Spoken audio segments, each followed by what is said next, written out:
ready for the Greater Meaning podcast? Because we are recording. Are we? So this is the reason why I believe in Jesus Christ. Hello and welcome to another episode of the Greater Meaning podcast. As always, I'm Andrew, your host, alongside my two co-hosts, Nathan. My name is Nathan, and we're joined. And I'm Josh. Lovely to see you guys again. Yes, lovely to see everybody in this audio platform, which we share the stories of the Bible in order from That's how fried my brain is. I'm glad. Josh is sharp as ever tonight. He's really ready for it, full of energy, doesn't know what to do with all his pent-up aggression, or what? I don't know what it could be, but it's something that's like, I gotta do something. So it's that mindset where you know that you have to do a bunch of things, but you don't know where to start, and you don't know what to do, and you don't know how to start it. So you're just pacing back and forth, kind of like, what do I do? What do I do? What do I do? What do I do? But you end up doing something anyway.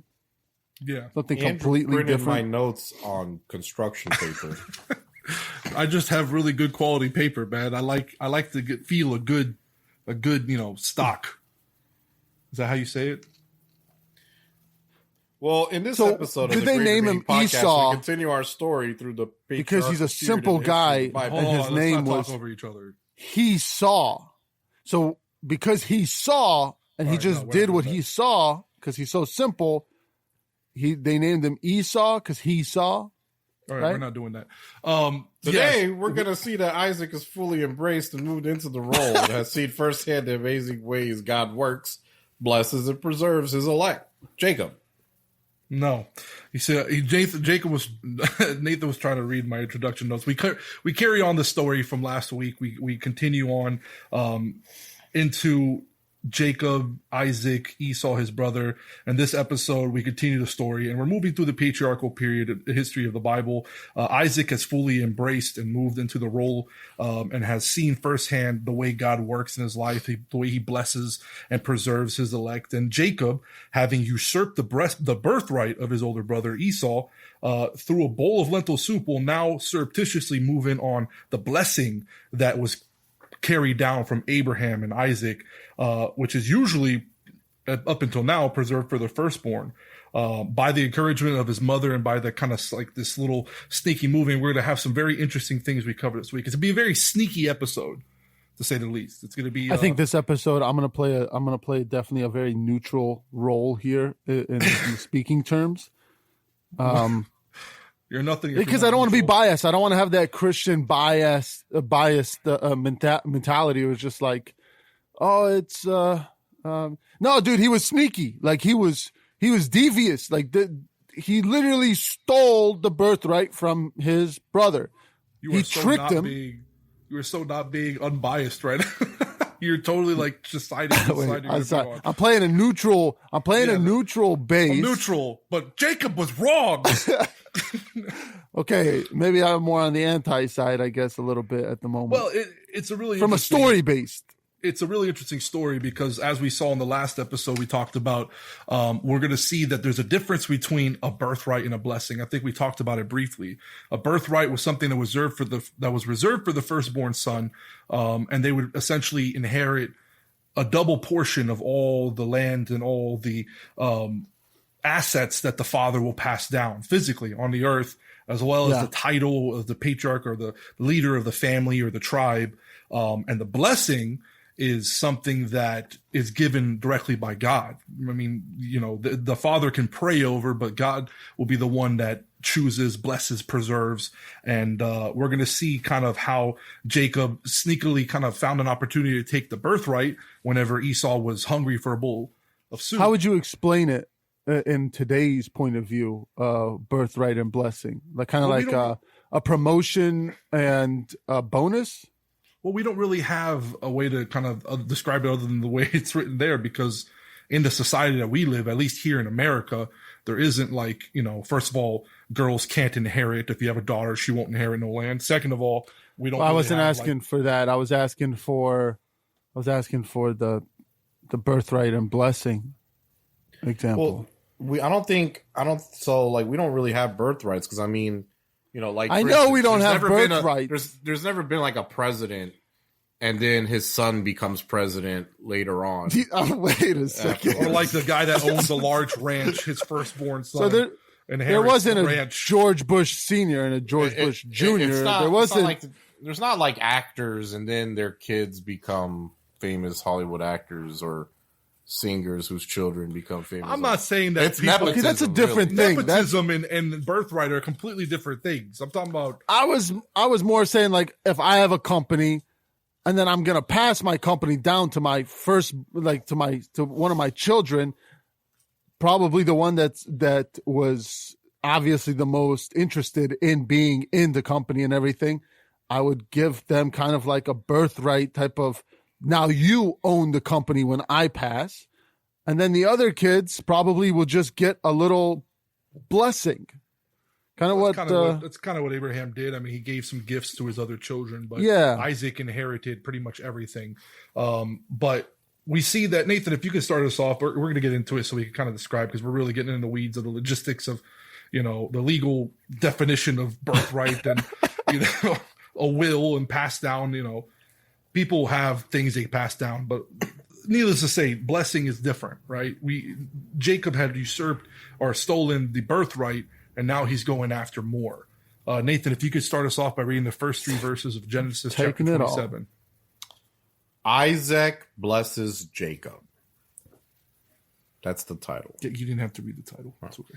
Now it came to pass when Isaac was old and his eyes were so dim that he could not see, that he called Esau, his older son, and said to him, "My son."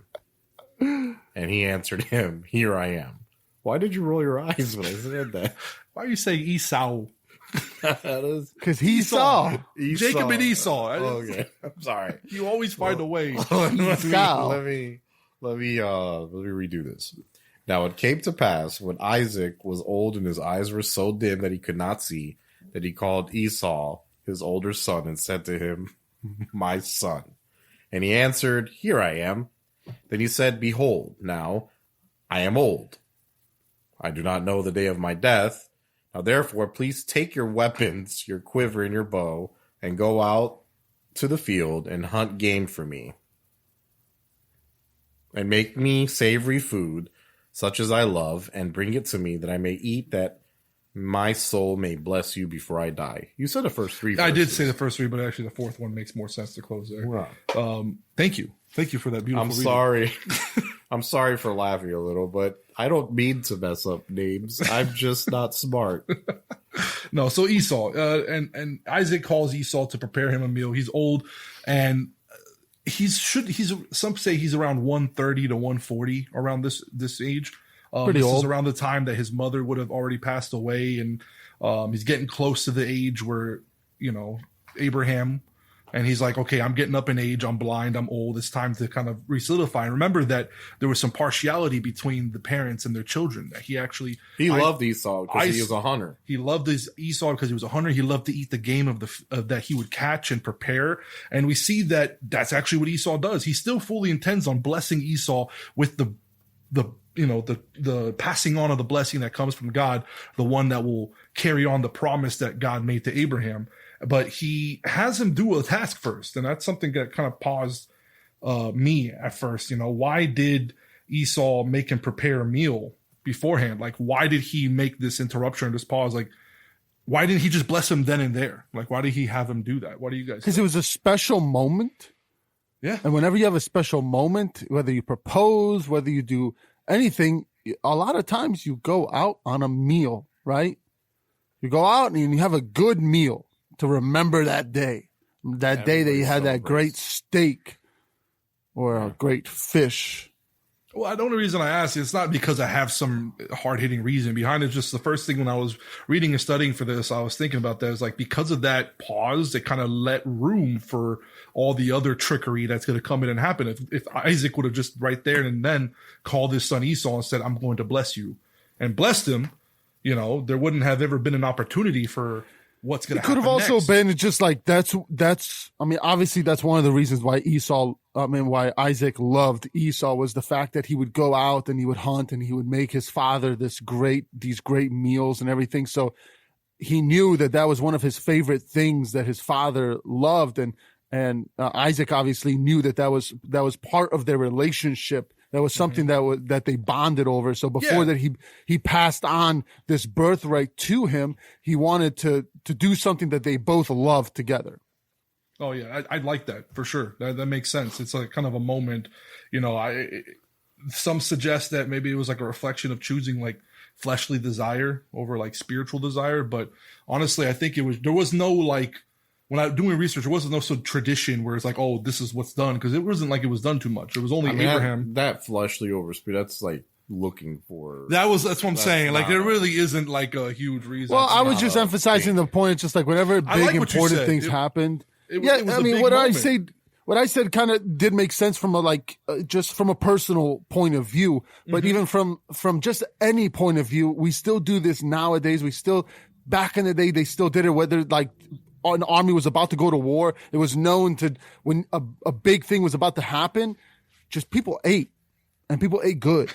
Food is always like, it's the center of like any big event or, momentous occasion. There's always usually gathered around a table, a feast or something like that. So it was an intimate thing. It's like, go catch something with your own hands, prepare it for me so I can eat it, and like, I can bless you. And it's really important to distinguish that he says bless, because I had it written here as well. Like Isaac's blessing was especially significant. Unlike other blessings in that time, his blessing was no mere wish that his descendants would remember him or like, I bless you, I love you, I hope that the best for you. His blessing was not only a faithful prediction that the future generations would receive the promise of a nation, but it would also reflected trust that the blessing coming to his descendants would come to him as well, for he was also an heir of the promise that came from God. So he's passing along something significant. He's passing along something that was passed to him by God through his father, and now he's passing on that patriarchal torch. And this is an extremely important moment. So I think that making like a little ceremony about it, like you said, having that intimate moment where he's like, go and get this for me. It was definitely supposed to be special. Now we'll see, Nathan, if you want to read from verse 5 to, actually, let's not read that many verses, but if you could read the next couple verses, starting with verse 5. I mean, I'll read from verse 5. I had from 5 to 17, but I realized that's a big chunk. I've read more than that before. Well, I'm not going to make you, because we got a couple. No, it's really not that much. Those verses are pretty short, so he can read it. Now, Rebecca was listening, Rebecca being their mother, when Isaac spoke to Esau, his son.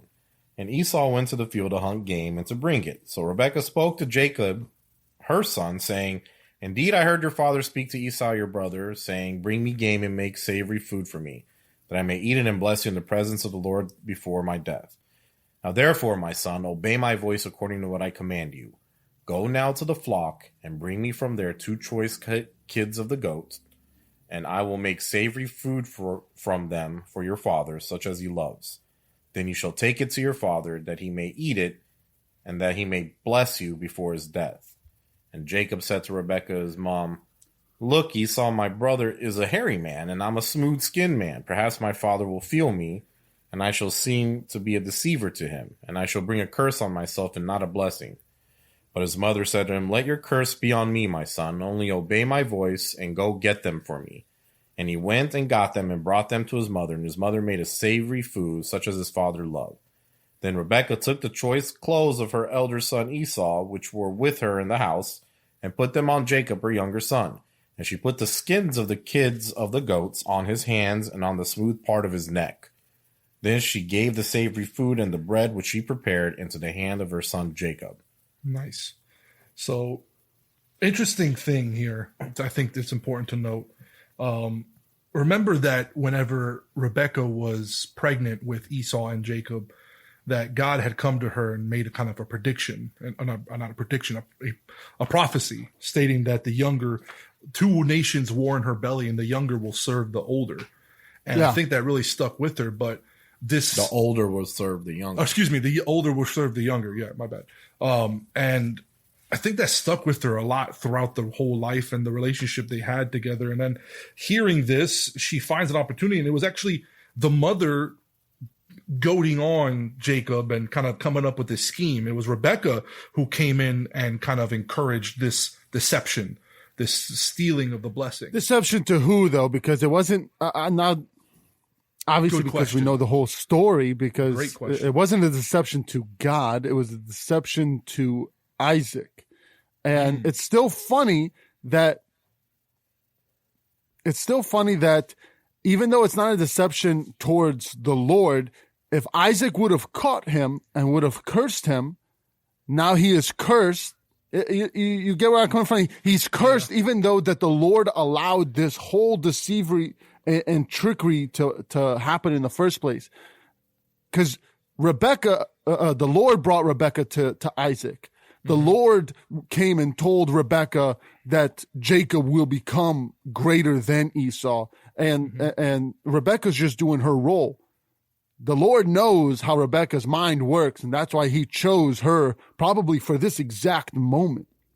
Well, yeah, we know from the Bible that it says, I mean, looking back on it, that, Jacob I have loved and Esau I've hated. Remember, we talked about that not being necessarily like he just physically hated him, but more of like he had chosen. And we remember we talked about like God knew the personalities and the characters of the individuals that will come, and he had selected one who had that desire and that want to it was just then why didn't the blessing. Why wouldn't God at the beginning just let Jacob be first? It's a good question. I don't know. Why did he allow this whole play to happen? Because right. that's God's the interesting part. If the blessing is coming from God, God's not getting tricked here. I mean, he's not. Yeah. You're not going to trick God by throwing on some goat fur and like some smelly clothes. It's gonna be a man. That's a good question. I mean, God a lot of times works through like the lesser or the second or, the one that people wouldn't expect. That's the one God works with throughout the Bible. I mean, God loved Abel over Cain's blessing. Cain was the older. Yeah. God loved, obviously Jacob over Esau. Later on, you see God chooses David, Joseph. Then there's Joseph. I mean, there's always Gideon. There's always like a example of just God choosing the underdog, right?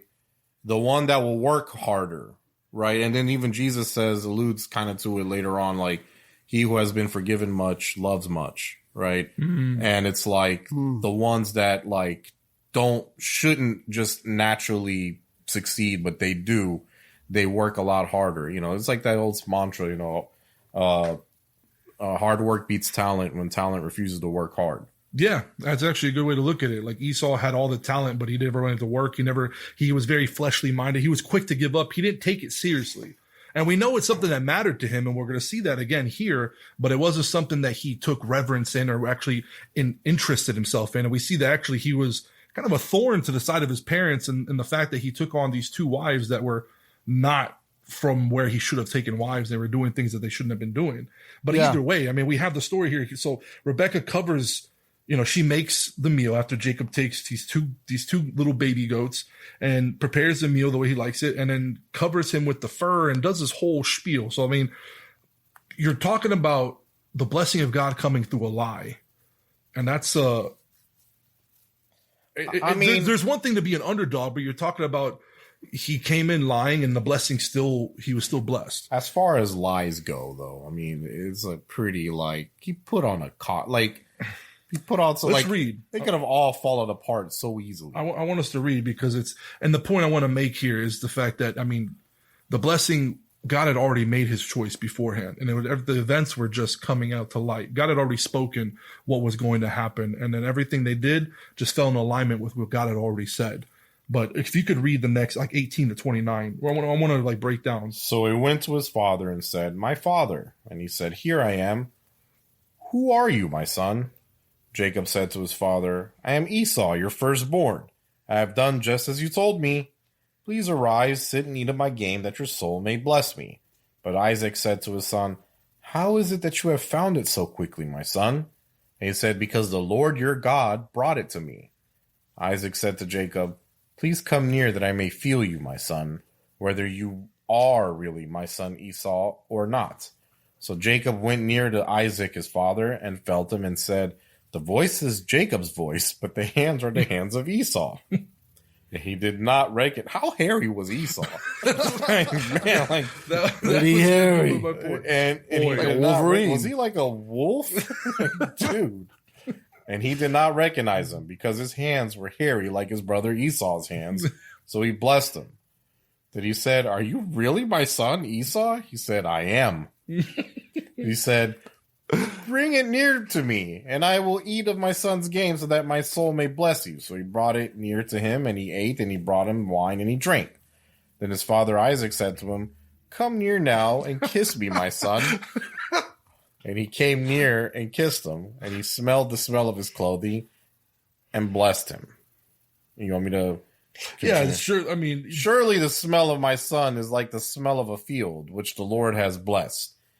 Therefore, may God give you of the dew of heaven, of the fatness of the earth, and plenty of grain and wine. Let peoples serve you, and nations bow to you. Be master over your brethren, and let your mother's sons bow down to you. Cursed be everyone who curses you, and blessed be those who bless you. it's Esau, I love how right? God works because he's not sinning. Here's the funny thing is, Jacob isn't theoretically sinning because the Ten Commandments aren't out yet. So there is no law that has been, you get where I'm going with this, because there is no law placed on the Israelites. First off, there is no Israel because this man basically becomes Israel, but there is no Israel yet, and there is no the Ten Commandments, and there is no law saying that lying is a sin, you know? I wouldn't say that, because God still had made humanity at that point, and the Bible tells us that He actually wrote in the law, His law in their hearts, and He's going of what is right and wrong. But I'm just saying, I love how God works because He's not contradicting Himself here, basically. I'll tell you one thing: that liar's trait is strong from Abraham's seed. Man. It's not. It's from the parent. It's from the like the mother's side. Abraham lied about his wife being his sister. Just because he was afraid, but the trickery. And then the other guy lied. His son lied about his wife being his sister too. Yeah, that's just those are pretty big lies. It really doesn't get to this like is Rebecca. to preserve being a blessing, dude. It doesn't really get to Rebecca and Jacob where the trickery, like the deceit comes in. Like they're actually making like plots and they're doing things like the dad's asking, "Are you really my son?" What are you talking about? Isaac is suspicious like 4 different times, and then like Isaac kind of seems dumb. Like no offense. Okay. Like, hey, there we go again. You know, he just sat in the fields and looked at the sky. No, we're not doing this. Isaac is not dumb. Wait a second. You sound like one guy, but you feel like another. Guys, like with all my years of experience, it's my opinion. You must be my son Esau. He kind of figured what was going on, but I mean, you have 4 different suspicions. And you think he figured it out? He just blessed them anyway? He comes with was like, that was quick. He's like, bro, I know how long it takes you to fight. And then Jacob lies and says, I mean, God did this real quick. I just went outside and captured these things. The second time he was suspicious, he's like, man, the voice is Jacob's, but the hands feel like Esau. And then third time he was suspicious in verse 24 was like, he actually straight up asks him, like, are you really, come on. And you would think that by then he would sense something is going on. And then the 4th time, he's just like, come here, let me smell them goaty clothes. I know that you smell like outside. And apparently he did. And he takes that moment and he blesses him. He doesn't, I mean, you would think that he would catch on. I mean, I literally thought about this. He was tricked in every sense.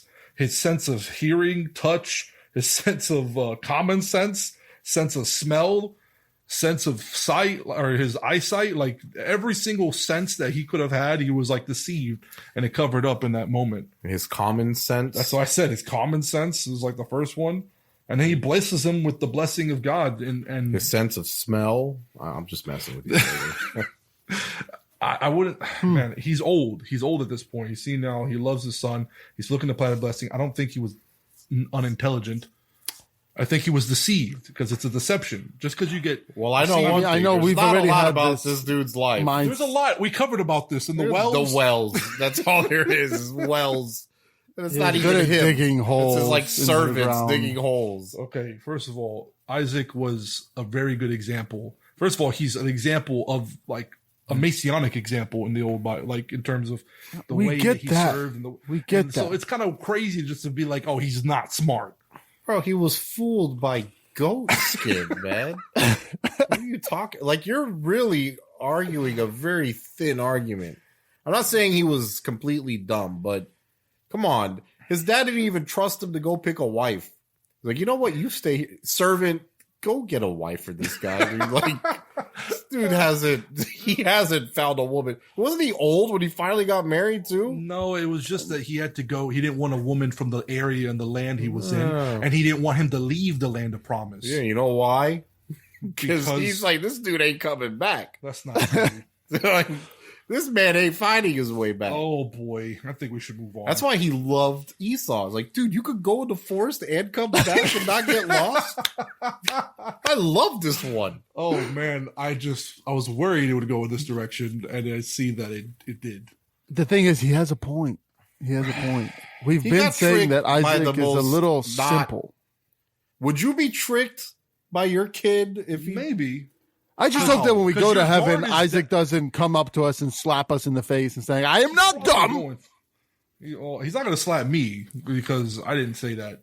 I'm not saying he's dumb. I'm just saying it's kind of unfortunate that he got tricked by his son. His guard is down. He loves his children. He loves his son. His dad tricked him when he went up on that mountain. His father tricked him. He did. Who we gonna sacrifice today, Papa? Go ahead and get into the part where we kill the animal. Just sit there. Okay. Isaac Use these ropes. Bind yourself. It's understood that he understood what was happening and he willingly laid down his life.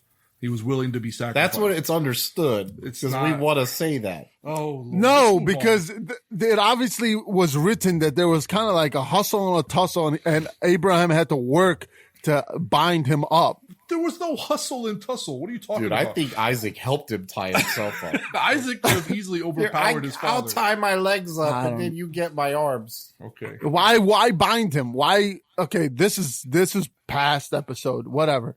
All right. If you want to figure it out, you go back and read it, listeners. You go back and read it, and you look at it, and then you email us what you think. Well, after the blessing is stolen, what happens? I mean, it's kind of crazy. I'm not going to make you read this whole portion just because it's a lot, but I'm going to read it. There's a lot to read. You'll read. You'll have your part. There's like an hour of reading. Esau comes back. It says this is just turned into an audiobook. Yeah, that's what I'm trying to avoid. But he literally leaves, and just as he leaves, it says that he had scarcely left, and Esau enters with his catch that he made. And he comes in like, so, just imagine how happy Esau comes in. He's like, all right, come and let the father eat of his son's game that your soul wants some delicious food. I'm here, Papa. Isaac is like, who are you?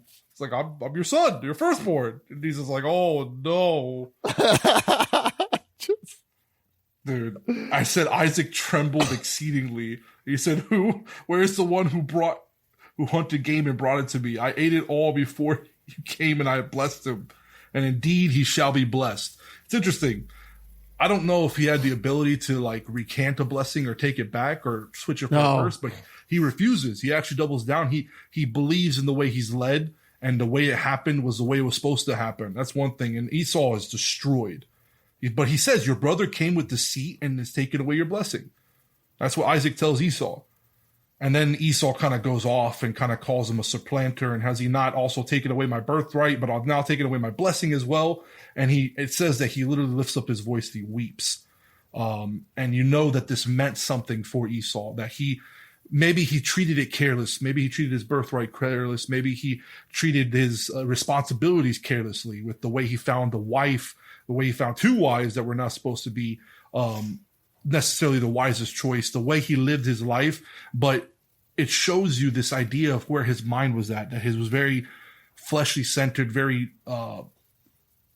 instant gratification centered, but he knew that he still wanted these things. And it goes to show that a lot of people that live that way, that don't think ahead, that don't have a desire of a heart to seek after things that are more pleasing just for the now, they end up suffering in the long run. And that's what. Well, also, here. I mean, at the same time, it was known that the firstborn son was getting the birthrights at that time. So it's not something that he had to work at. It's something that he was automatically going to get. So if you know you're going to get something automatically, you're not going to go and try harder to get it. It doesn't make any sense. It's not about trying hard, but it's like the way he based on the what we see in the Bible from his attitude. He was very passive. He was very nonchalant about it. Like, yeah, take it. Yeah, but at the same time, you can also see that the man worked hard.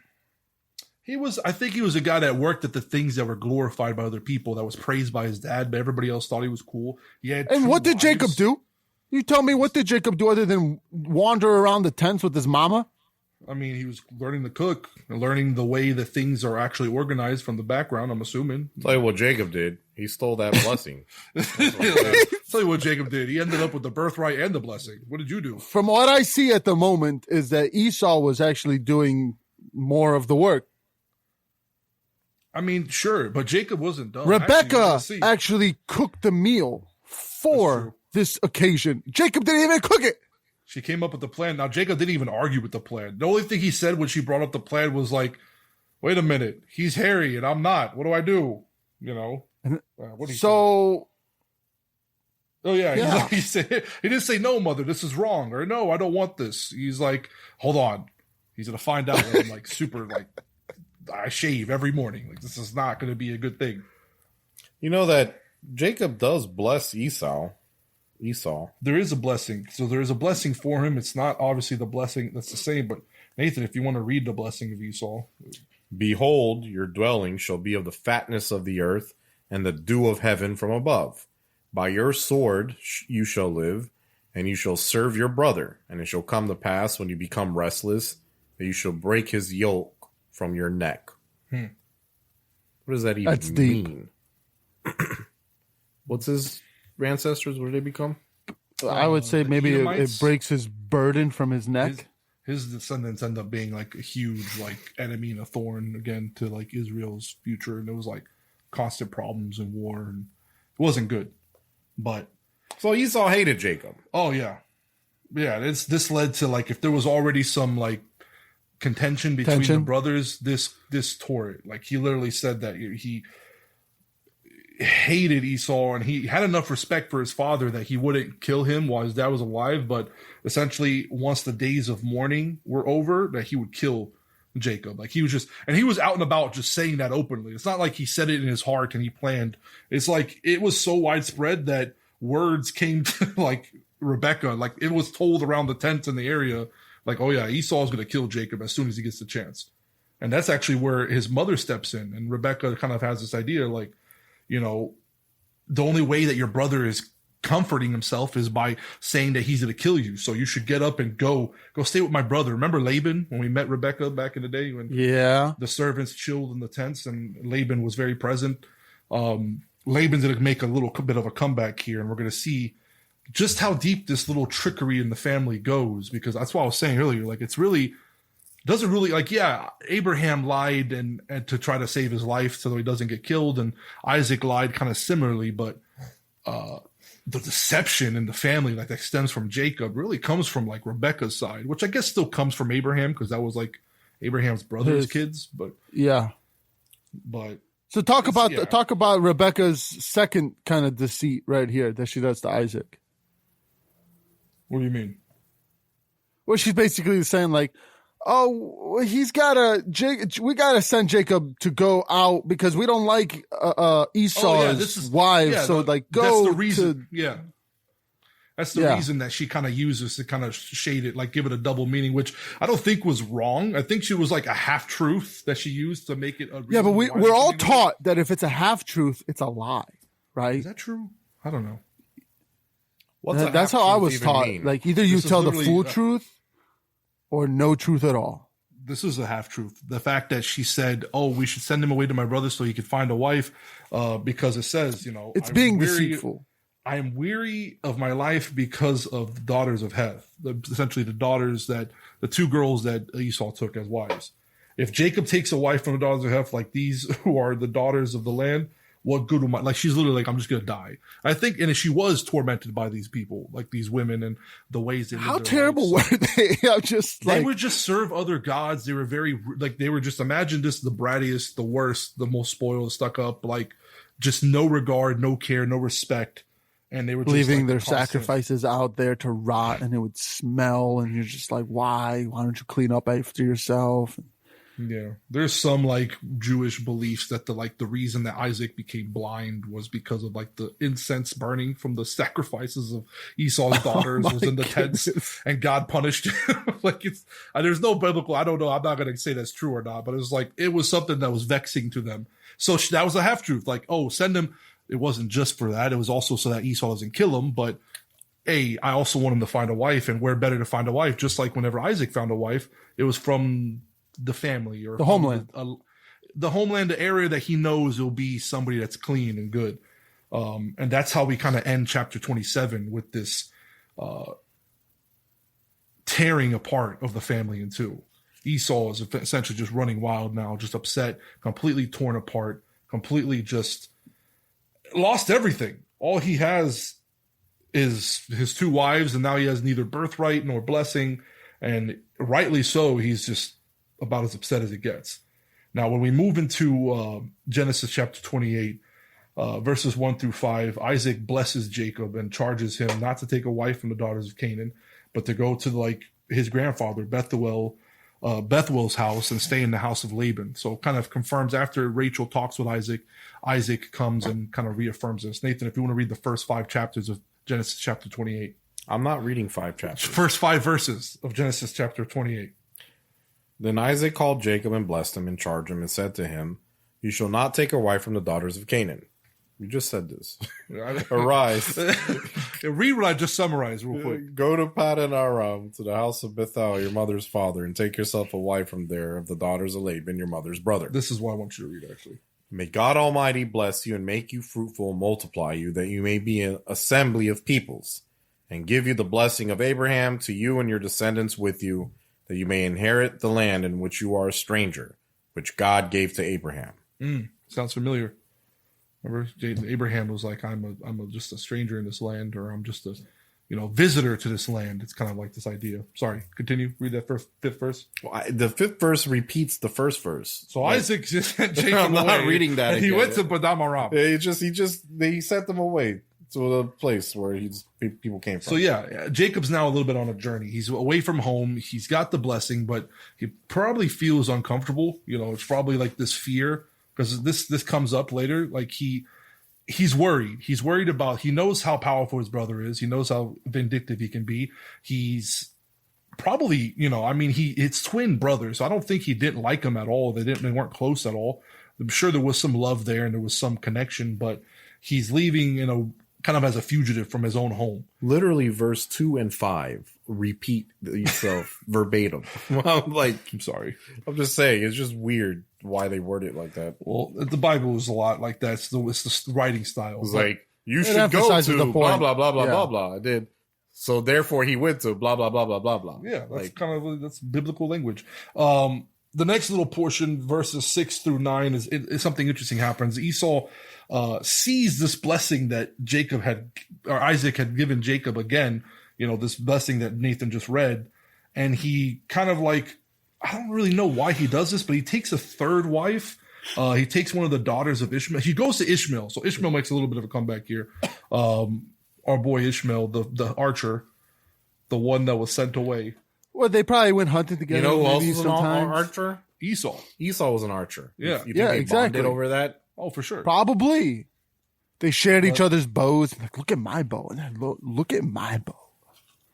And Isaac was like, an angel of the Lord spoke to my mom. What about you? my brother stole my blessing. You know what? I had a brother that took the blessing. I should have gotten too.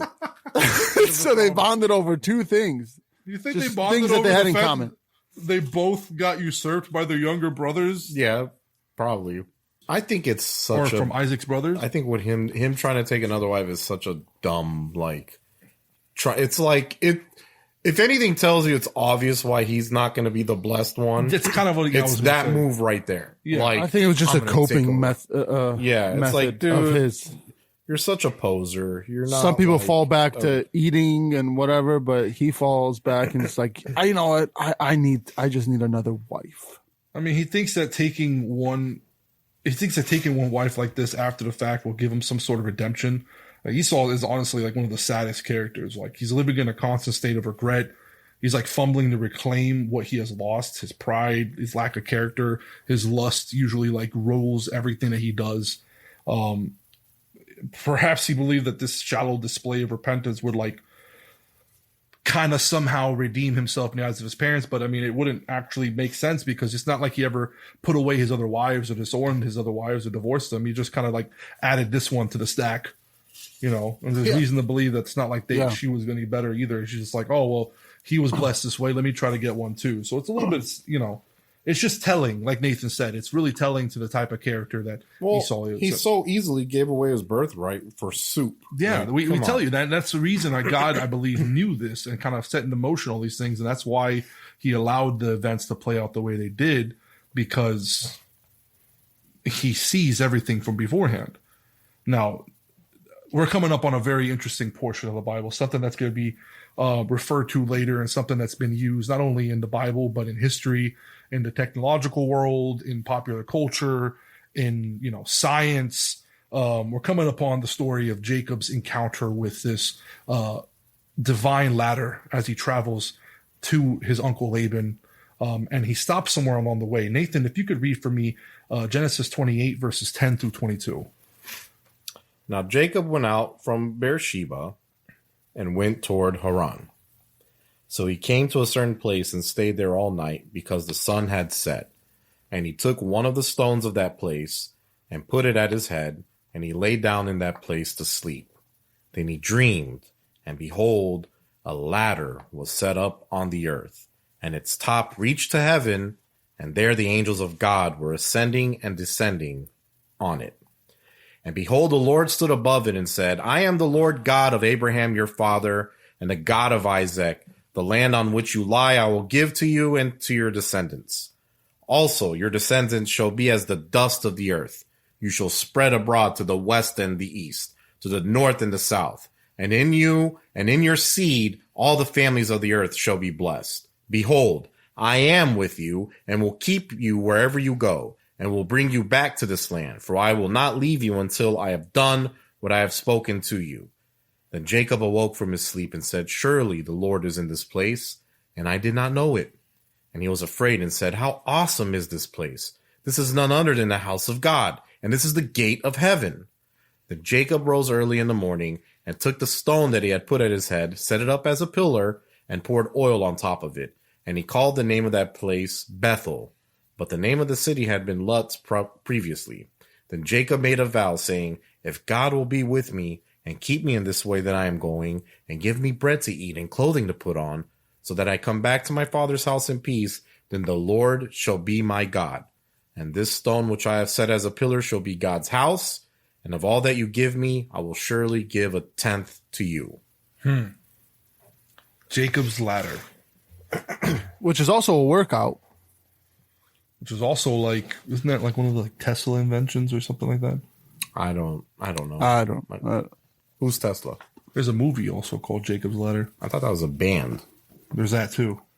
There's a lot of Jacob's Ladder. It's a thing. It definitely is because of what it signifies. I mean, I know that ancient archaeologists like tend to say that aliens, blah blah blah blah blah. What? I don't know anything about what you're saying right now. This is like what they refer to, like the Ancient Alien show. They say this is like the first document in the Bible where aliens came down. The ladder, because the spaceship has a ladder coming down. Interesting. Yeah, you're right. No, I never thought about that. I was thinking more of like, spiritually. I know. I'm just saying. I mean, it's no, you're right. I mean, it's funny. I don't know. It's a very famous passage. It's a very famous portion. And then the Jacob's Ladder, the word, the name, this event that happens here is referenced even throughout the Bible. Now it was in a certain place. Doesn't say exactly where, between what's going to be called Bethel or Beersheba, where he's coming from in Haran. But man, I don't even know where to start because there's kind of a lot. I'm going to try not to make it start too with the complicated. beginning. I'm not going to try to make it too complicated. He chose a rock as a pillow. Yeah, that in itself, I never really understood. I mean, I guess it was like a big sloping thing to lean against. Believe it or not, I my pillow is like the hardest thing possible. Some people are comfortable on hard. I do like hard pillows. Like hard Some people, pillows. I did watch a movie where they chose a bag of cornflakes as a pillow. Yeah, in the movie you Unfrosted. watched the movie. Man, I love how we just, we went from Jacob choosing a stone to bag of cornflakes. I'm surprised Josh is not saying the significance of the stone pillow. There is significance. He makes it an altar and it consecrates it with oil. After. That's usually, that's usually where Josh jumps in. I'm going to keep it simple. I'm not going to try to preach out of it. I'm not going to make There's it no too trees, crazy. that's why. But It's just a rock. It's just a rock. There's no trees. So let me dive into this just a little bit, if you guys don't mind, because I thought it was so super interesting and I thought it was really cool.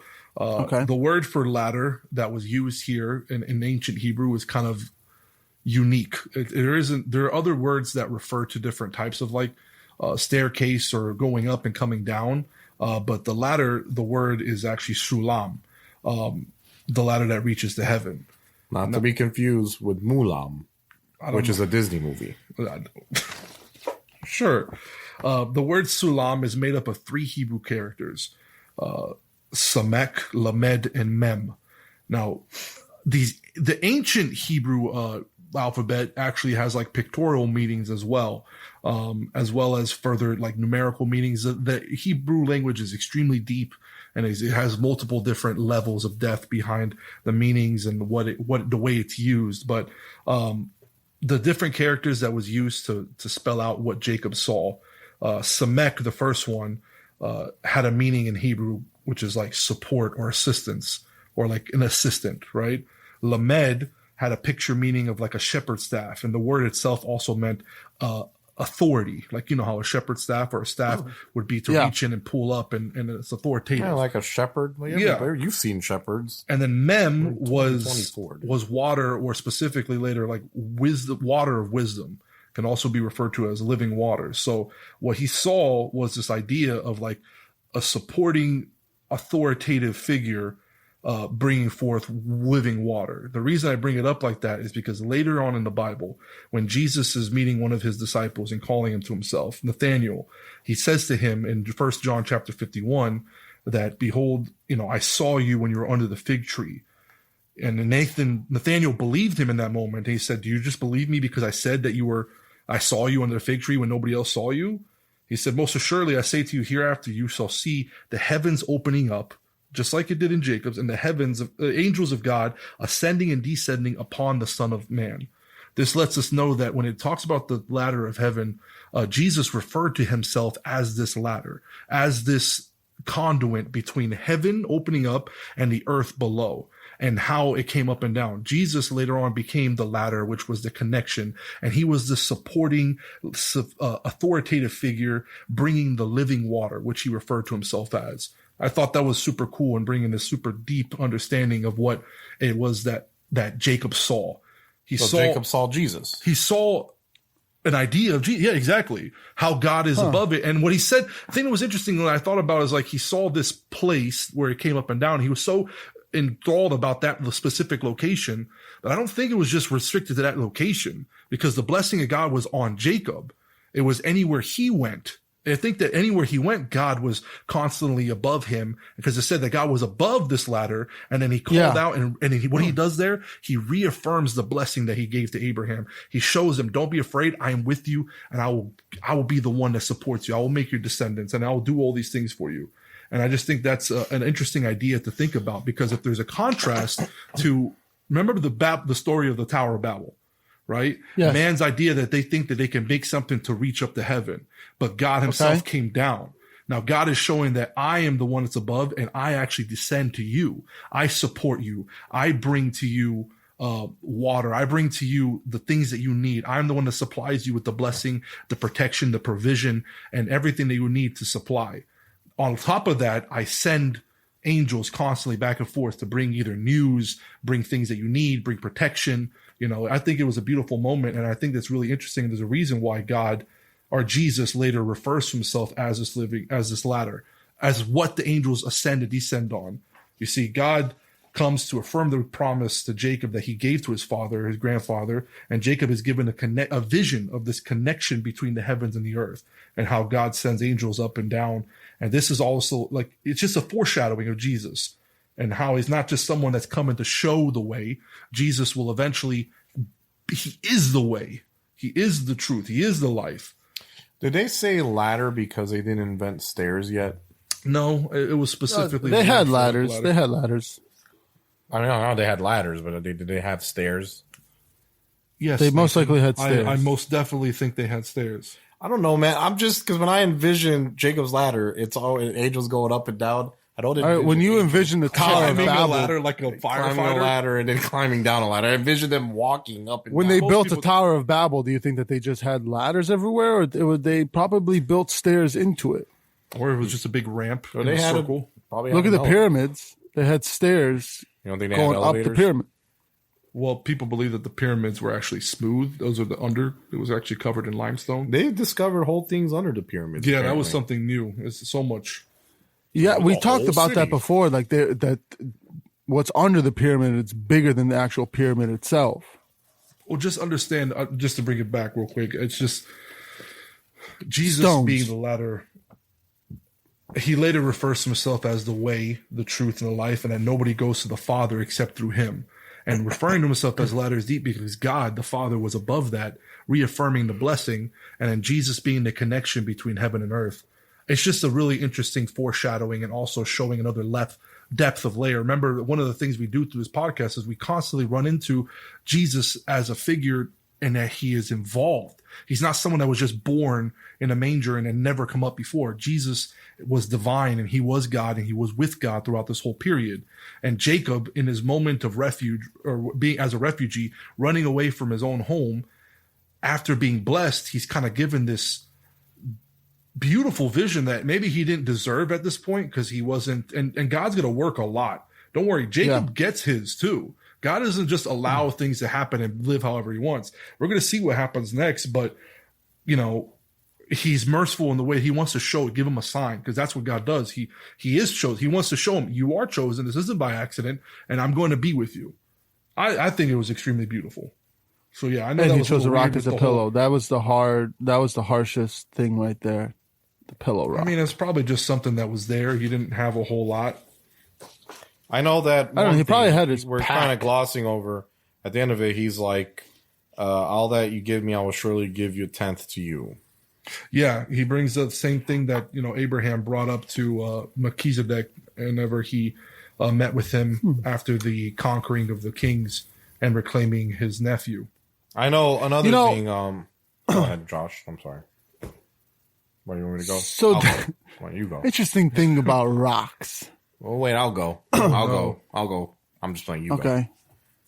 So rocks actually, depending on the certain type of what rock it could be and the minerals that it does have, they do have a form of energy that can be. See, rocks are not conductive with electricity on their own, but when something gives them there could be something here because you gotta understand, like, he chose, there's a reason why it's in the Bible, and there's a reason why God decided to write it down. So if he chose this rock to lay his head on, and the important thing is like laying of the head. So the head is what kind of has the most energy running through it, right? It has the most electrical, basically, when your brain is functioning, especially when you're sleeping, your brain is constantly at work. And the fact that he's now forming this connection with this rock, and God wait a second. Wait a second. Let him cook. What are you doing, dude? You did this. Listen, You got to look at I it. knew it. I knew it. You got to see it from a scientific No, we point of don't. view. I don't believe that the energy from his Why head not? and Because- created a connection with the rock. I think it was just a place marker, and it was something to signify. When you would make an altar, it was something that was it'd stay there. It was solid. It was rock. He didn't Exactly. want it that's what I'm trying to say. That's Is like what he's trying to say. No, dude. you're saying the energies from his Rocks head are- melted him together. Rocks don't conduct electricity. No, they don't. Thank Or you, wait. Josh, for your astute scientific observation. but with help they can. So what I'm trying to say is that they this can. energy, They can God, conduct it.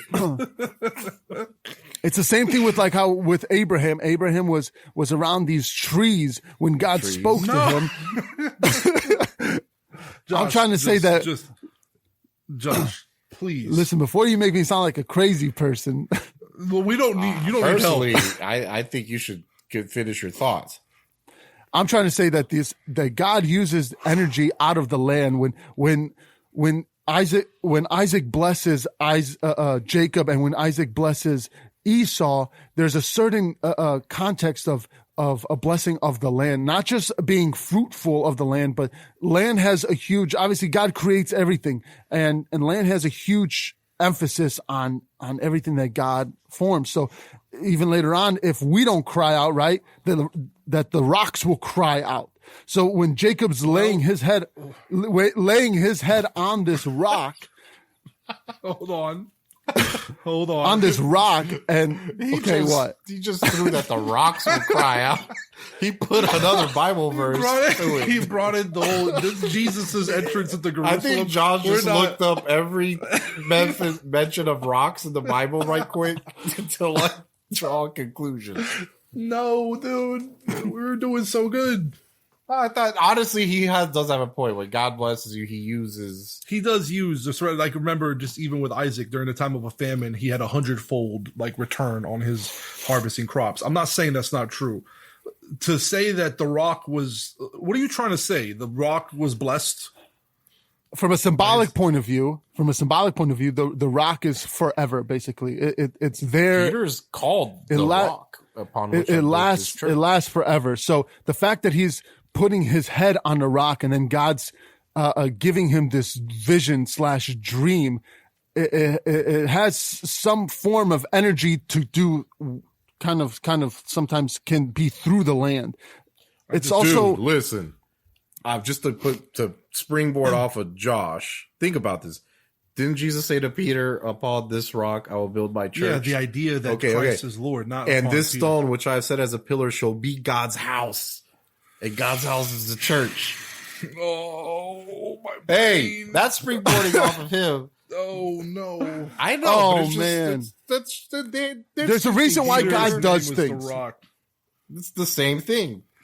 Bethel. There's a reason- When Jacob ends up calling that area Bethel when he names it, that actually means house of God. There you go. And there's the rock there. Yeah, there is. I can't deny it. Not to be it confused sounds with Dwayne crazy, Johnson. obviously, I don't think the way you phrase but it. I was trying to say, energy is let's huge. clarify. Energy flows through a lot of things. Yes, when you I walk do. barefoot outside, it does something to your body, right? I feel it. Remember that altars are also like a place of which you sacrifice and you make a covenant and you make a commitment. And that's one of the things he used the rock for. He poured something precious on it, like oil. He poured something and then made a promise, and he made a conditionary promise. He said, Lord, if you make sure that I always have, what did he say exactly? I want to make sure I read it correctly. But the fact that he poured it on the rock, he didn't just pour it on the ground and everything. He poured it on the rock. It doesn't mean that, okay, because he put his head on the rock, he was able to see a vision. It's kind of what you're implying, and it's not correct. No, I'm not The saying that, vision but came to him. he connected. He connected with symbolic- the rock, and there was an energy transfer. In which case, then he was able to see God from heaven. That's how I heard it. In a form, yes. In a form, Josh said. yes. Oh. In a form, That's why yes. you're over But here. That's what you said, Josh? Yeah, that everything I'm saying has in a energy, and form. somehow the energy from his head connected with the energies of the rock, and it's not a conductor I of thought he electricity. fell asleep and had a dream. Yeah, that's what happened. But Yes, but he put his head on the rock.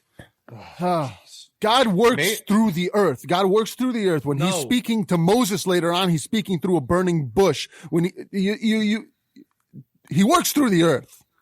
He speaks through too much. Life. The rock had nothing to do with the vision that Jacob had. I just gotta say. But God decided that at that point it had something to do with it. I will give you the interesting fact that he did call that, he took the stone, he poured oil on it, and he named that place Bethel. Where did you say, Nathan? God's house? What verse are you looking at? Verse and 22. This stone which I have set a pillar shall be God's house. That's interesting. I never thought about that, about the whole connection between the rock. Is that not good? I and mean, the it's New not Testament. the same thing? It's same. I didn't expect. Almost exactly same.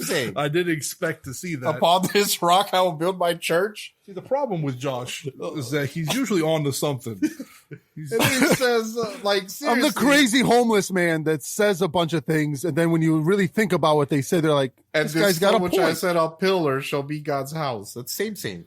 And then he said, well, the idea that Peter declared that Jesus Christ was the Son of God. Not saying that the rock is what gave him the vision. Well, I'm saying that rock God used that But point. it's still similar verbiage.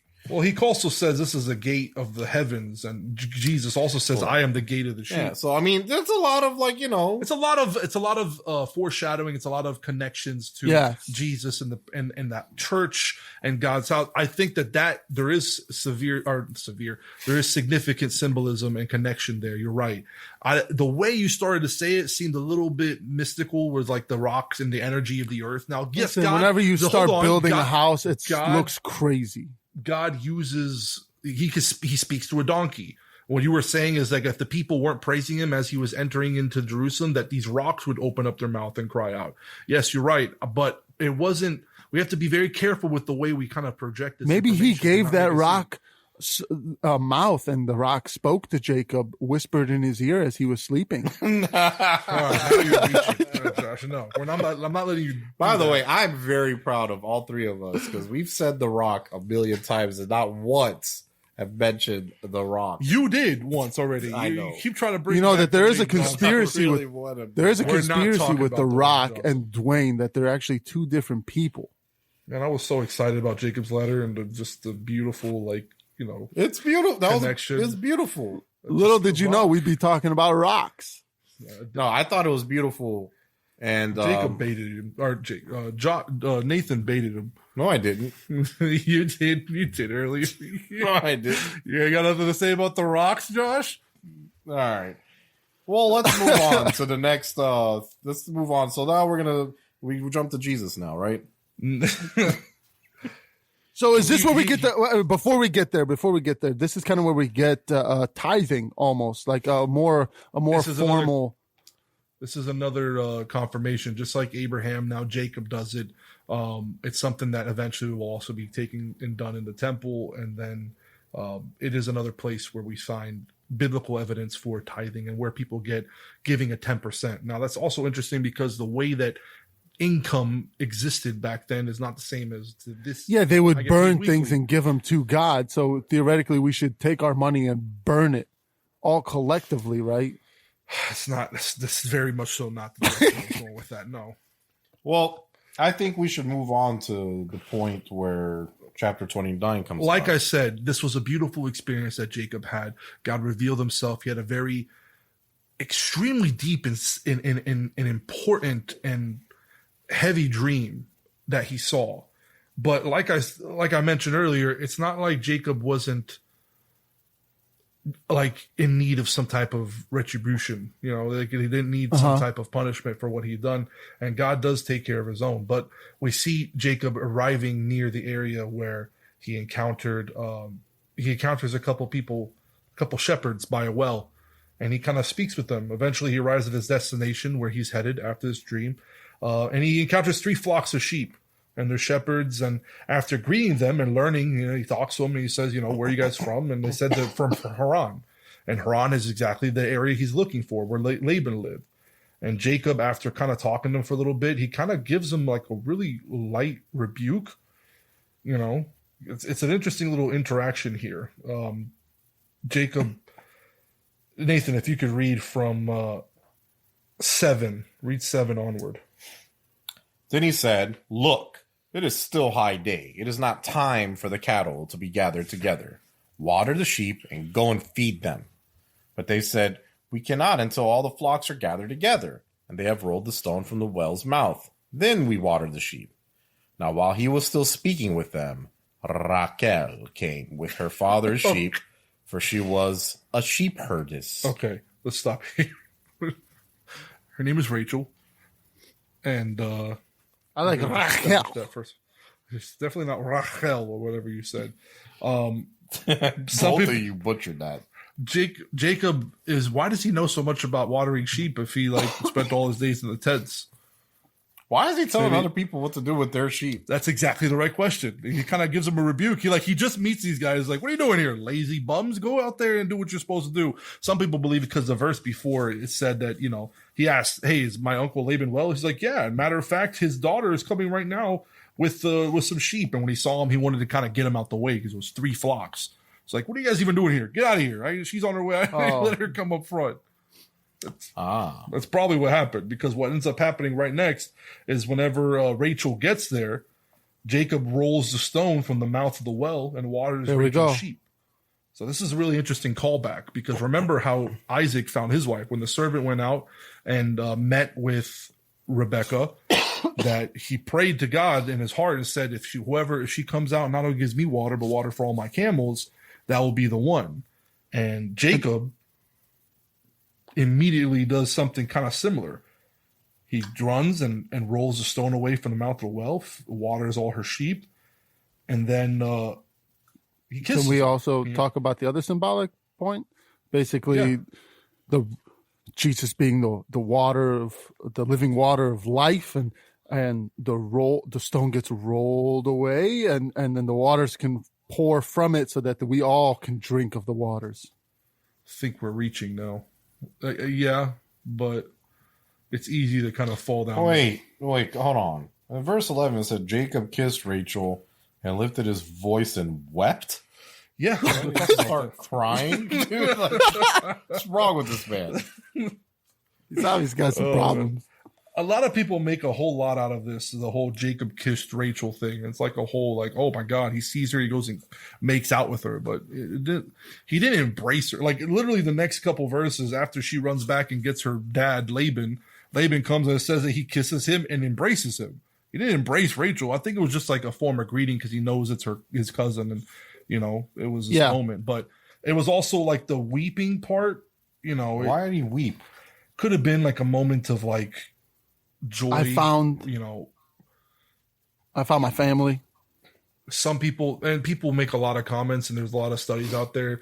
It was a moment of like relief. He finally gets there. He found his family. Some people think that he prophetically knew like all the struggles and that he would lose her early and not be buried or whatever. And there was that's a bit reaching at that point. So there's some biblical authors that read a lot into that verse, but to me, it wasn't as significant as some people make it out to be. Maybe it is, but like I said, we're not going to cover everything in this podcast. We're not going to break down every verse, but yeah, he sees her, kisses her. She runs home and tells Laban, and Laban runs to him.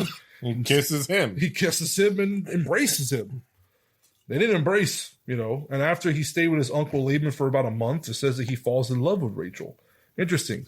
Now Laban agrees to do something for him. He agrees to give him his daughter Rachel as a wife when Jacob comes up to him, but he asks for what? Can I interrupt for a little bit? Yeah, what's up? Basically, I think Laban was really excited and happy because he's like, we're about to get rich again.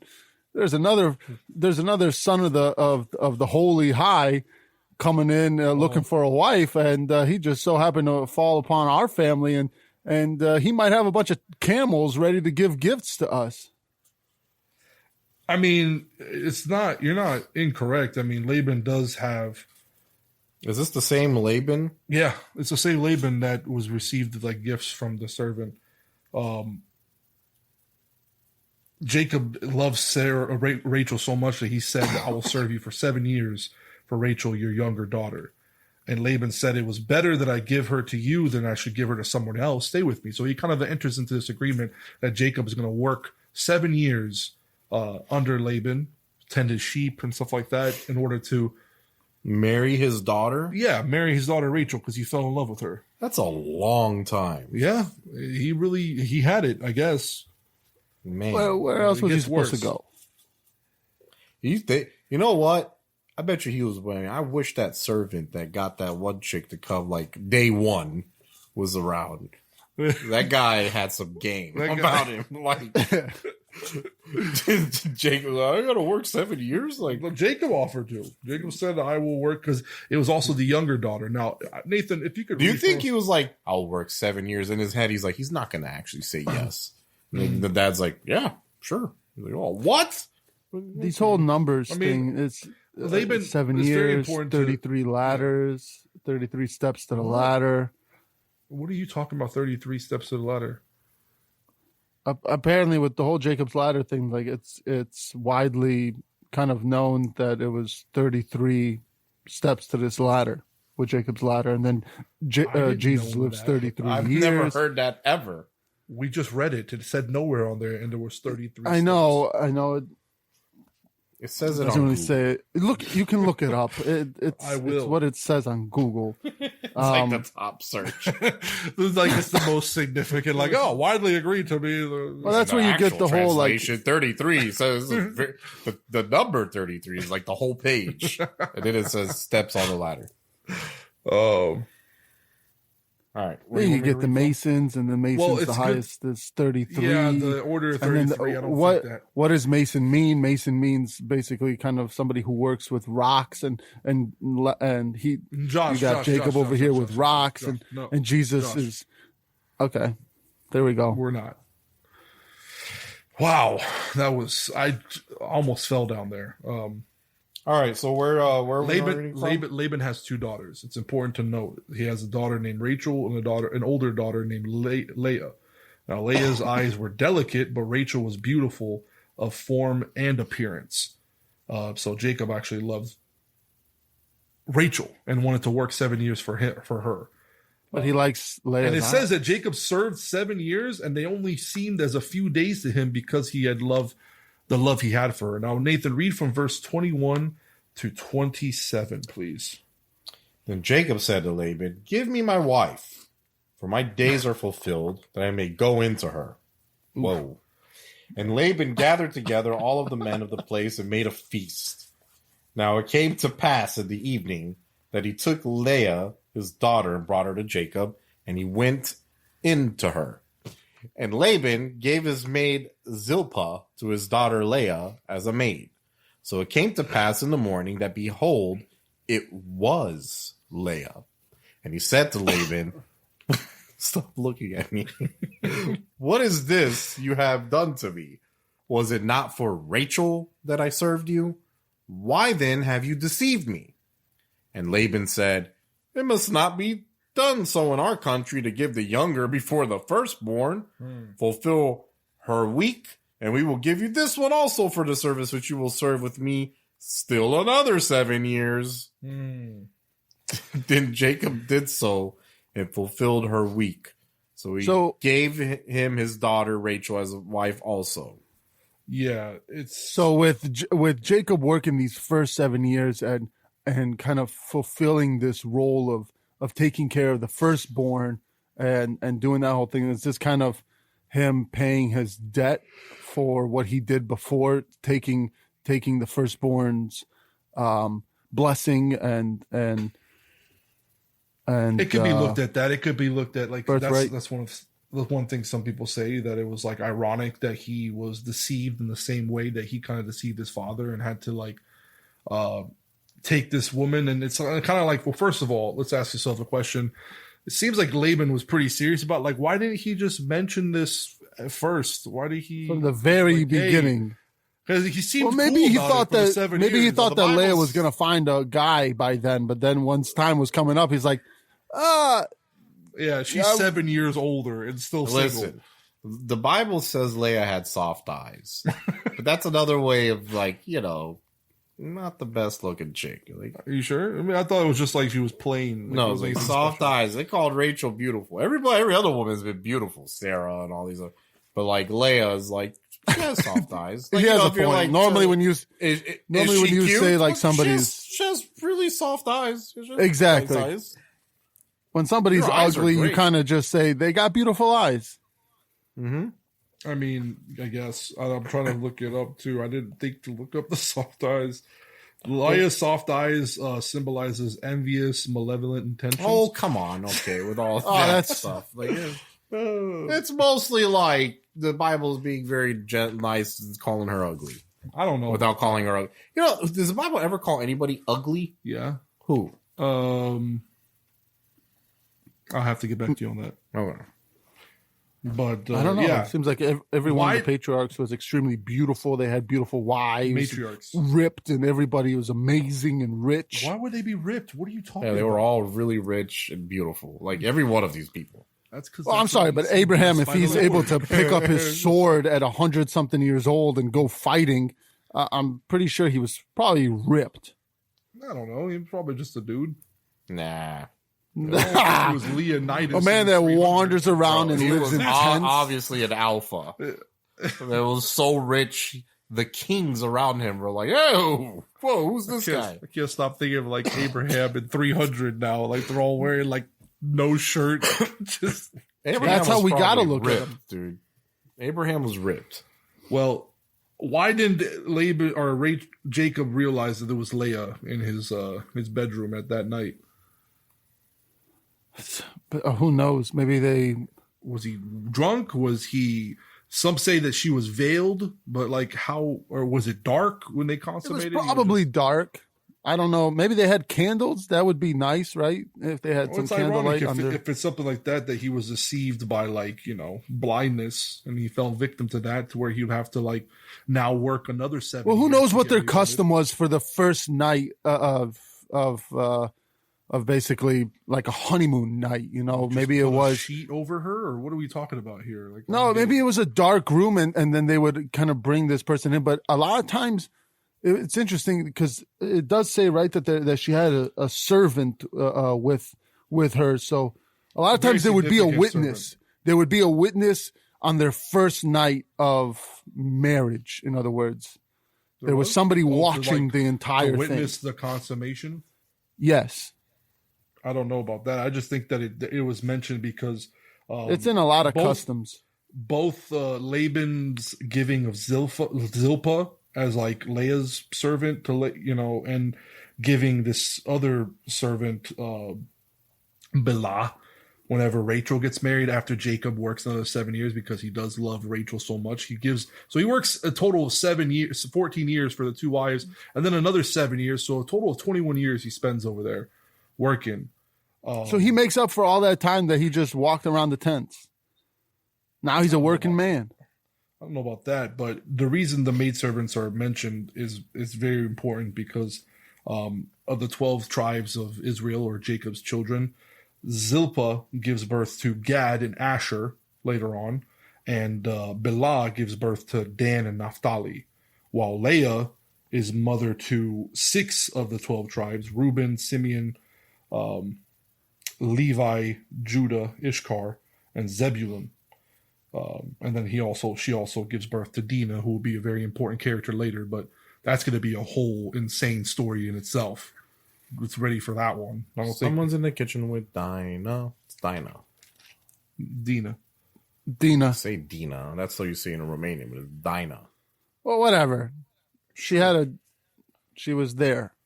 That lady was there. I know. I don't know that song at all. In the kitchen with Dinah, strumming on the. I don't know how you don't know it. You got a kid. Hi, diddly-io. You don't know that song? Hi, what are we doing? Hi, diddly-io.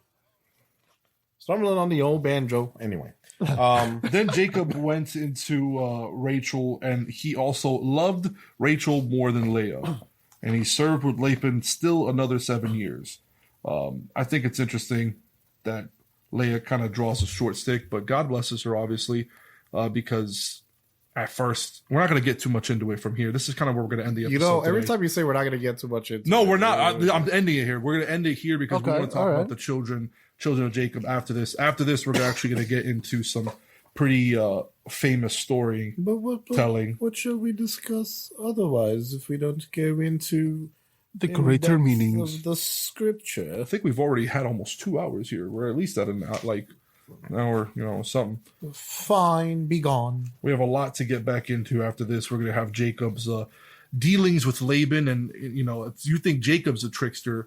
Old Laban, he's met his match in Laban. And God is going to use that to kind of work in Jacob's life and kind of work out a lot of things that he thinks he wants to change or that he thinks is good, but God wants to work out of him. And like I said, I mean, God isn't just going to let Jacob have his own way and do his own thing in this life. Even if he is deceptive at first, even if he did trick his father, he's still the man that God is going to use to continue on the blessing and bring about his people.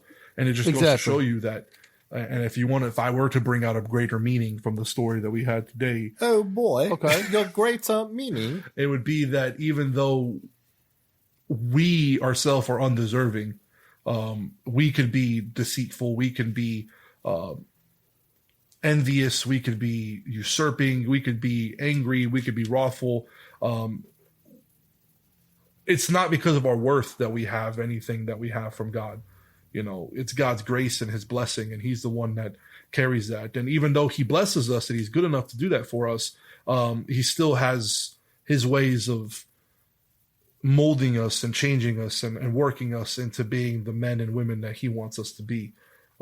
As long as we continue to walk and we continue to try to follow him, we shouldn't remain the same way that we are. We can make mistakes and we all have character flaws, but thank God that it's not according to our merits and our worth that we have salvation. And then that's one of the reasons that Jesus died. And he came and he showed yet again another way, a light, an idea of showing like, hey, I'm coming.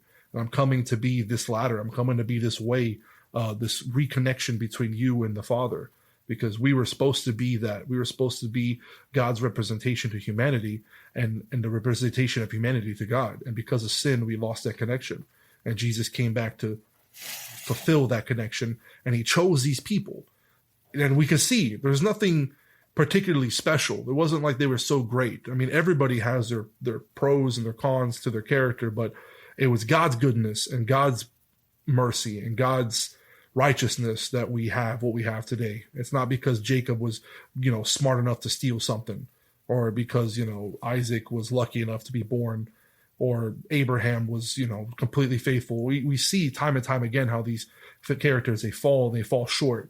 But God is good and he is faithful to the promises he makes, and he will complete. If he made a promise in your life, he will bring it to pass. That's what I think the greater meaning of this episode is. Josh the Rock is going to be telling his greater meaning now. Oh it's boy. About to get rocking. Yeah, we got predestination. What? So I guess with mine, basically, we're going to be going a little bit more on how God has chosen Jacob while he was still in the womb, saying that he has a plan for him before it. So it's even with us, like God has plans with all of us. He has a calling on our lives before we were even born. Now, it's whether we choose to step into the calling or not, that's our choice.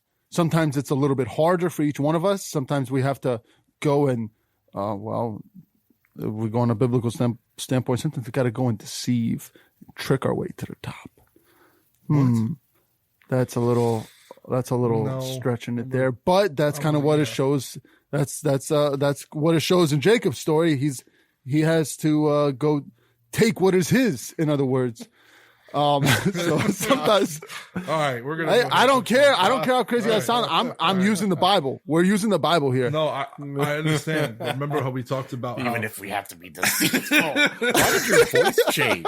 What's wrong with you? Oh man, remember how we talked about how the blessing doesn't come from men, and it's the delusion. Rubbing his hands together. Yeah. It's the delusion of It's a delusion of Jacob thinking that he did anything to receive the blessing. Like you started and like you were saying correctly, he was chosen by God from before. Yes. And everything that happened, we think we're following on the plan, but at the end of the day, God had chosen him while he was still in the womb, and he made that known to his mother.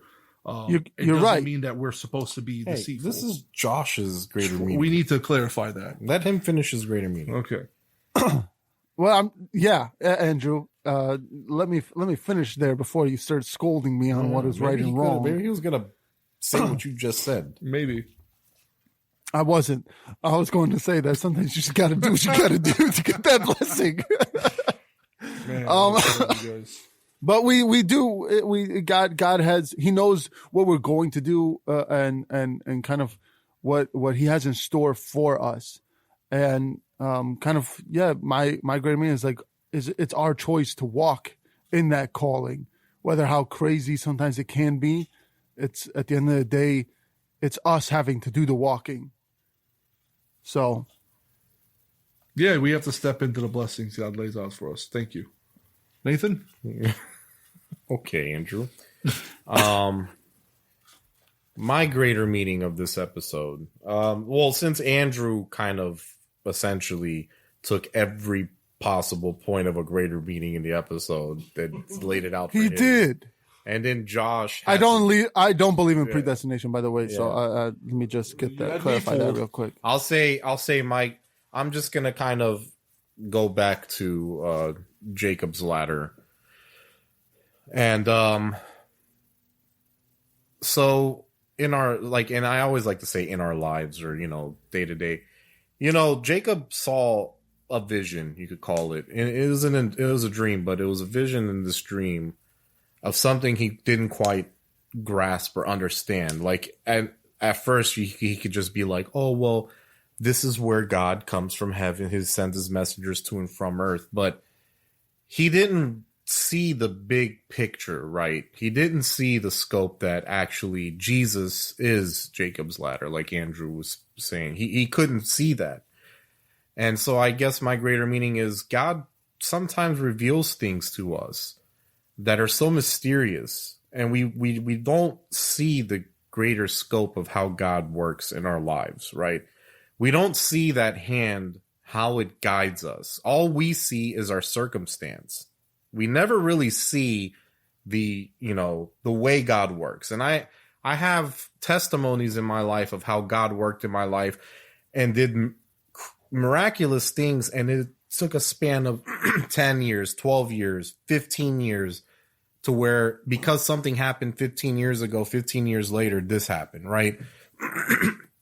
All we can do is we have to remain faithful to Christ. We have to remain faithful to God.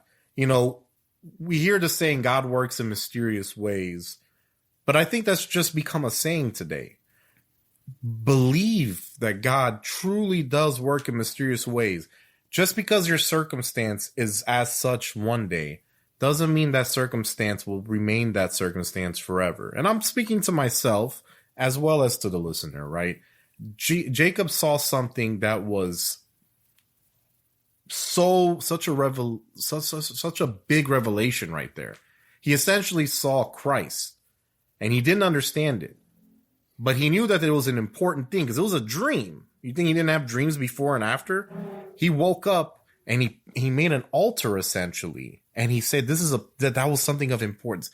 He was wise enough to know that when God actually shows something to him, and this is why I think God chose Jacob in the long run, because he was always kind of wise enough to know in the moments that it mattered that he has to be faithful to God. And he made a commitment to God at that point that everything you give me, I'll give you 1/10 from now on, right? And that's kind of my greater meaning. You never understand what quite you see, what God wants to show you. You never understand how God's going to work. But what you can do is have faith that God will work. And if you make a commitment to God, keep your commitment. Don't renege on that. Now, today we have Jesus Christ who died for our sins, and because we're imperfect and he's the perfect sacrifice. But that doesn't mean that it gives you the right to just kind of like, oh, God, well, from now on, Jesus, I promise I won't drink. And then next the next day. You know what I mean? Like that doesn't give you that opening for that. Not that I'm saying drinking. I mean, that's another debate. I'm just using that as an example. That's my greater meaning. But Thank if you. you have to lie your way into God's blessing, and you gotta just cut them corners. Hey, I'm gonna tell you right now. Any lie Jacob did, any lie anybody does, there's always consequences for the lie. That's exactly what I was trying to say. Yeah. Always consequences. If you try to go about things crooked, God will bless you because God promised to bless him, right? So the blessing's gonna happen, but that doesn't protect him from circumstances of doing it their own way. And This might not have been the way that God wanted it to go down. I mean, we're free to choose. We're given that free will, and we can make mistakes and the wrong choices. And we're just seeing the very beginnings of the things God's going to do in Jacob's life. By the end of who Jacob ends up being when he becomes Israel versus where he is now is such an amazing, hero's journey. Like the way he morphs and God works in his life and how he turns him into a godly man. I can't wait to kind of share that story with you guys. That's kind of like one of the things I want to say. In this next episode, tune in for it. It's going to be really great. We're going to have something very, very awesome to talk about in finishing kind of Jacob's story and his journey with his uncle, reconnecting back with his brother, faithful little wrestling match which will be coming up. And many, many more things. But we appreciate you guys listening. We really appreciate all you guys that have been following and how you guys have been growing. If you like what you hear and you want to support us, you want to help us, the best way to do it, please hit that like button, follow, turn on your notifications, give us that 5-star review, and then share us with your friends. Tell us about tell us to your friends, your family, spread us around a little bit. We've started to grow a little bit. We started to notice some traction. We have some pretty consistent base of listeners, and we really appreciate you guys for that. So Yeah. We're going to come back. If you have any questions and again, we miss stuff. We probably say stuff. We mess around. We make jokes. We're not maybe as serious as we should be sometimes. And sometimes we're too serious, but what do you share with us your thoughts and your feelings? If you thought of something what's your greater meaning? Email us, and we'd love to hear from you guys. Email us at greatermeaningpodcast@gmail.com.